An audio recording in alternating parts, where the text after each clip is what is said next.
महादेव कहते हैं कि सोचो यदि नदी बीच में ही बहना छोड़ दे तो क्या होगा। उसका पानी ठहर जाएगा और वह कुछ ही दिनों में सूखकर नष्ट हो जाएगी। यही हमारी जिंदगी में भी होता है। यदि सफल होने के लिए आप कोई लक्ष्य तय करते हैं और उस लक्ष्य तक पहुंचने की पहली शर्त यह है कि आपको लगातार अपने लक्ष्य की ओर बढ़ते रहना है। यदि कहीं रुके तो असफलता निश्चित है। अपने मनपसंद लक्ष्य तक पहुंचना आसान कार्य नहीं होता। यदि आसान होता तो आज दुनिया के सभी लोग सफल होते। सफलता के रास्ते में बहुत सी बाधाएं सामने मुख फैलाए खड़ी मिलती है। ये बाधाएं हमें रोकने की पूरी कोशिश करती हैं। जो लोग मन से कमज़ोर होते हैं, जिनका आत्मबल बहुत कम होता है, वह इन परेशानियों के आगे झुक जाते हैं और असफलता को स्वीकार कर लेते हैं और बाद में अपने भाग्य को कोसते हैं। लेकिन कुछ वीर लोग इन परेशानियों का सीना तान कर सामना करते हैं। भले ही लक्ष्य तक पहुंचने की गति में कुछ समय के लिए कमी आ जाए, लेकिन रुकते कभी नहीं हैं। और जो रुकते नहीं हैं उन्हें अपने मंजिल तक पहुंचने से कोई रोक ही नहीं सकता। ध्यान रखें, लक्ष्य तक पहुंचने के लिए लगातार चलते रहना पहली शर्त है। लगातार बहती नदी ही अपनी मंजिल प्राप्त कर पाती है। समय हमेशा चलता रहता है, इसीलिए दुनिया का हर इंसान समय का गुलाम है। हवा हमेशा चलती रहती है, कभी कम रफ्तार से तो कभी तेजी से, लेकिन रुकती कभी नहीं है। इसीलिए दुनिया के किसी भी जीव का जीवन हवा के बिना संभव ही नहीं है। संपूर्ण ब्रह्मांड, जिसमें अरबों गैलेक्सी, खरबों तारे, अनगिनत ग्रह सभी चलते हैं, कभी रुकते नहीं हैं। प्रकृति का नियम है, जो रुक गया उसका असफल होना या नष्ट होना तय है। यदि आप अपने लक्ष्य को प्राप्त करना चाहते हैं तो आज से ही अपनी कमर कस लीजिए और खुद से वादा कीजिए कि रुकना कभी नहीं है। सोचो कि जो लोग अपने लक्ष्य को केवल इसलिए छोड़ देते हैं कि इसके लिए बहुत चलना पड़ेगा, इससे ज़्यादा बड़ी असफलता कोई हो ही नहीं सकती। क्योंकि सफलता और असफलता तो बात की बात है। खुद को बिना प्रयास के असफलता की ओर धकेल देना, इससे बुरा कुछ हो ही नहीं सकता। आपका दिल आपका सबसे बड़ा दोस्त है। वह आपके लिए हमेशा धड़कता है ताकि आप अपनी मंजिल प्राप्त कर सकें। आपके शरीर के खून की हर एक बूंद हमेशा चलती रहती है, कभी भी नहीं रुकती। किसके लिए? केवल आपके लिए। आपके शरीर के बहुत से अंग हमेशा चलते रहते हैं और संदेश देते रहते हैं। लगातार चलना ही सफल जीवन है। आपके कान हमेशा सुनते हैं, आपकी आंखें हमेशा देखती हैं। किसके लिए? केवल और केवल आपके लिए, ताकि आप सफलता की ओर हमेशा बिना रुके बढ़ते रहें। महादेव कहते हैं, सबसे पहले ये जान लेना ज़रूरी है कि दुनिया में कोई भी व्यक्ति अकेले के दम पर कोई सफलता प्राप्त नहीं कर सकता। यदि किसी व्यक्ति को सफलता मिली है, फिर चाहे वह खुद की सफलता हो, लेकिन उस व्यक्ति के सफलता के पीछे बहुत से लोगों का हाथ होता है। वह चाहे उसके परिवार का हो, उसके रिलेटिव का या कोई अनजान व्यक्ति का हो। प्रकृति का नियम है कि जिस व्यक्ति ने जितनी बड़ी सफलता हासिल की है, उसके पीछे उतने ही ज़्यादा लोग उसकी सहायता कर रहे थे, और जितनी छोटी सफलता हासिल की है उसके पीछे उतने ही कम लोग उसकी सहायता कर रहे थे। जीवन में हर कोई सफलता पाना चाहता है, लेकिन सफलता पाने के लिए व्यक्ति में कुछ अच्छी आदतों का होना बहुत ज़रूरी है। व्यक्ति में कुछ आदतें ऐसी भी होती हैं जो आपके सफलता के रास्ते में आड़े आ सकती हैं। यदि आप भी पाना चाहते हैं सफलता, तो इन 5 आदतों को आज ही छोड़ दें। पहली आदत है हर काम में परफेक्ट होने की चाहत। जो लोग जीवन में असफल होते हैं वह अपने मन मुताबिक जीवन में काम नहीं करते। उनकी सोच ये होती है कि जब तक हम परफेक्ट नहीं होते हम काम शुरू नहीं करेंगे। इसके विपरीत जो लोग सफल होते हैं वह कभी भी उन्नता के पीछे नहीं भागते, वह काम करते करते परफेक्ट हो जाते हैं। आपने कई लोगों को कहते सुना होगा कि हमेशा अपने गोल पे फोकस्ड रहो, लेकिन क्या केवल गोल पे फोकस्ड होने से आप सफल हो पाएंगे? यदि आप सफल होना चाहते हैं तो आपको गोल पे फोकस्ड वाले इस आदत को छोड़ना होगा। एक बार गोल डिसाइड करने के बाद उसके कार्य योजना पे काम भी करना होगा। यदि आप अपनी कार्य योजना को सही ढंग से फॉलो करेंगे तो आप अपने आप गोल तक पहुंचने में सफल हो पाएंगे।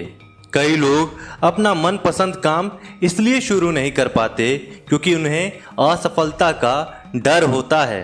लोग अधिकतर ये सोचकर शुरुआत ही नहीं कर पाते, यदि हम असफल हो गए तो लोग क्या कहेंगे। हम कभी भी किसी काम में सीधे सफल नहीं हो सकते। यदि हम असफलता के डर से नया काम करना शुरू नहीं करेंगे तो कभी भी सफलता का स्वाद नहीं चख पाएंगे।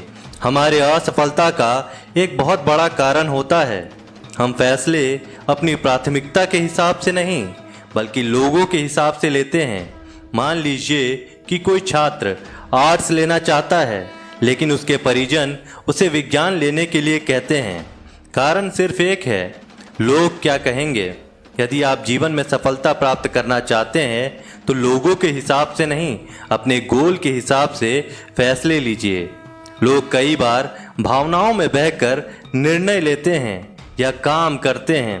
यदि आपको भावनाओं के आवेश में आकर निर्णय लेना पड़ रहा है तो ऐसे में निर्णय मत लीजिए। निर्णय तभी लीजिए जब आप पूरी तरह से स्थिर हैं।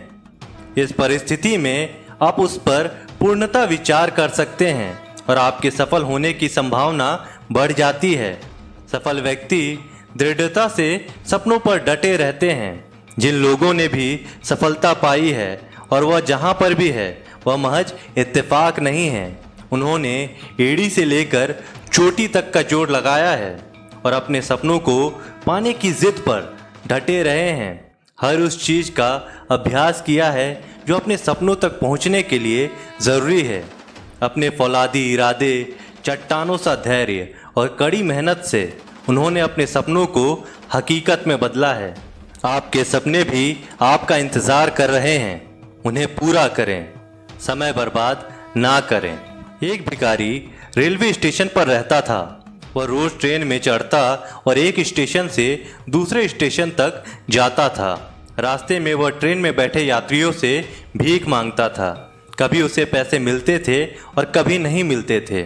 उसकी ज़िंदगी इसी तरह ट्रेन में उधर उधर जाते और भीख मांगते गुजर रही थी।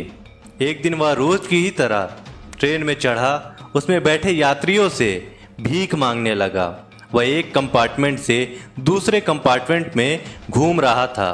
तभी एक कंपार्टमेंट की कोने की सीट पर उसे सूट बूट पहना एक व्यक्ति दिखाई पड़ा। वह व्यक्ति काफ़ी अमीर लग रहा था। भिखारी ने सोचा कि इस मालदार आदमी से ज़्यादा भीख मिलने की गुंजाइश है। वह उसके पास पहुंचा और पैसे मांगने लगा। सूट बूट पहने व्यक्ति ने उसे पैसे देने से इनकार कर दिया, लेकिन भिखारी डटा रहा, उसके पीछे पड़ गया। भिखारी की इस हरकत पर उस व्यक्ति को गुस्सा आ गया। गुस्से में वह बोला, बड़े अजीब हो, मैं तुम्हें पैसे देने से मना कर रहा हूँ और तुम मेरे पीछे पड़ गए हो।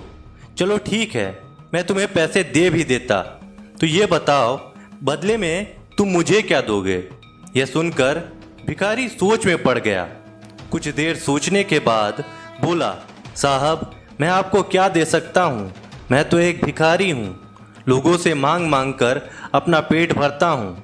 किसी को कुछ देने की मेरी औकात ही नहीं है। जब किसी को कुछ दे नहीं सकते तो मांगा भी मत करो। सूट बूट पहने व्यक्ति ने भिखारी से कहा और उठकर वहां से चला गया। उस दिन भिखारी जब ट्रेन से उतरा तो सोचने लगा कि मैं लोगों को क्या दे सकता हूँ। नज़र इधर उधर दौड़ाने पर उसे फूलों से लदे कुछ पौधे दिखाई पड़े। उसने सोचा जब कोई मुझे भीख देगा तो मैं बदले में उसे एक फूल दे दिया करूँगा। उस दिन के बाद वह अपने साथ एक झोले में फूल रखने लगा। जब भी कोई उसे भीख देता वह झोले में से एक फूल निकाल कर उसे दे देता। भीख देने वाला ये देखकर खुश हो जाता। भिखारी को भी ये बड़ा अच्छा लगता। एक दिन ट्रेन में भिखारी को वही सूट बूट वाला आदमी फिर से दिखाई पड़ा। भिखारी उसके पास गया और बोला, साहब अब की बार मेरे पास आपको देने के लिए कुछ है, आप मुझे कुछ पैसे दे दो। उस व्यक्ति ने अपनी जेब से कुछ पैसे निकाले और दे दिए। बदले में भिखारी ने झोले से एक फूल निकालकर उसको दे दिए। व्यक्ति खुश हो गया और बोला, मुझे लगता है तुम अब व्यापार सीख गए हो, लेन देन का समझ आ गया है। जब तक किसी को कुछ दे नहीं सकते तो लेना नहीं चाहिए, समझे। उस व्यक्ति का स्टेशन आ गया था। वह ट्रेन से उतर कर चला गया, लेकिन उसकी कही बात भिखारी के दिमाग में घर कर गई। वह ट्रेन से उतरा तो प्लेटफॉर्म पर खड़े होकर जोर जोर से चिल्लाने लगा कि मैं भिखारी नहीं व्यापारी हूँ। अब मैं भी सूट बूट पहनकर घूमूंगा, मेरे पास भी ढेर सारे पैसे होंगे। लोगों ने उसे ऐसे चिल्लाते देखा तो सोचा भिखारी पागल हो गया है। उस दिन के बाद से 6 महीने तक भिखारी ना स्टेशन पर ना ही ट्रेन में नजर आया। 6 महीने बाद एक दिन ट्रेन में 2 सूट बूट पहने व्यक्ति मिले। एक व्यक्ति ने दूसरे व्यक्ति से कहा, आपने मुझे पहचाना? हम पहले 2 बार मिल चुके हैं। दूसरे व्यक्ति ने उत्तर दिया, नहीं तो, मुझे ऐसा नहीं लगता, मेरे ख्याल से हम पहली बार मिल रहे हैं। दूसरे व्यक्ति ने कहा, आपको शायद याद नहीं है सर, मैं वही भिखारी हूँ जिसे पहली बार आपने सिखाया था कि लेन देन कितनी बड़ी बात होती है, और दूसरी बार सिखाया कि मैं भिखारी नहीं व्यापारी भी बन सकता हूँ, बशर्ते मैं अपनी सोच बड़ी कर लूँ। आज देखिए मैं एक व्यापारी बन गया हूँ। आपकी बात मानकर आज मेरा फूलों का बड़ा व्यापार है। सब कुछ आपसे सीखा है, आपका बहुत धन्यवाद सर, मेरी ज़िंदगी बदलने के लिए। इस कहानी से हमें क्या सीख मिलती है? जब तक हम अपनी सोच बड़ी नहीं करेंगे ज़िंदगी एक ही रास्ते पर चलती रहेगी। अपनी सोच बड़ी कीजिए, ज़िंदगी बदल जाएगी। हम हमेशा छोटी सी चादर में सिमटे रहते हैं और सोचते हैं कि हमारी पहुंच बस इतनी ही है, इससे आगे हम बढ़ ही नहीं सकते। अपनी चादर बड़ी करें, उससे और फैलाएं। जीवन में तरक्की आपका इंतज़ार कर रही है, बस ज़रूरत है बड़ी सोच के साथ कड़ी मेहनत की। सफलता आपकी कदम चूमेगी। दोस्तों, आज की वीडियो में बस इतना ही। आशा करता हूँ आपको आज की वीडियो अच्छी लगी हो। अगर आपको आज की वीडियो अच्छी लगी हो तो वीडियो को लाइक करिए और चैनल को सब्सक्राइब करिए। मिलते हैं आपसे अगले वीडियो में, तब तक के लिए जय महाकाल।